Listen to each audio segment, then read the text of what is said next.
Yeah, yes, but it's also a great recipe for imposter syndrome because like you're like, oh, somebody who did go all to went through the same shit. No, same. I never went to school for like product development. You just or learn art. as you go. You learn as you go, and you get that experience from like the people around you, and it does breed a lot of imposter syndrome because you're like, I was never formally taught, right? So I don't know like the foundation.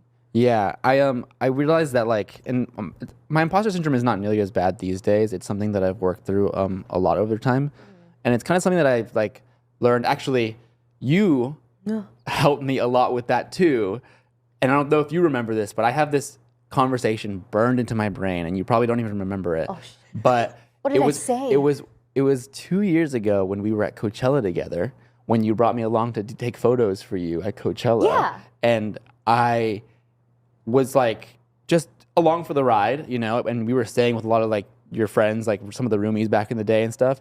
And I'm friends with a lot of those guys too. And I remember you turned to me at one point throughout the weekend and you were like, it's so cool that like you're just friends with a lot of my friends because like when I need you to go and like turn on and like shoot some content, you're there. And then whenever the cameras are off, you can just like hang out and chill. Yeah. And then it really made me realize, I was like, oh, maybe I don't have like the traditional like education in like these like mediums, but there's something valuable to just like being somebody that like someone can trust and like they feel comfortable around. Yeah. And like it's a vibe thing. Yeah, and like that's thing. something that like you can't really hire for. Like, like you need to kind of just either you have it or you don't, you know? Yeah.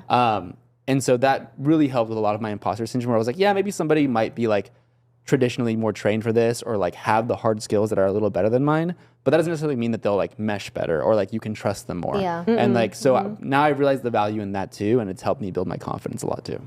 Yeah. It's also compatibility with how like we work together.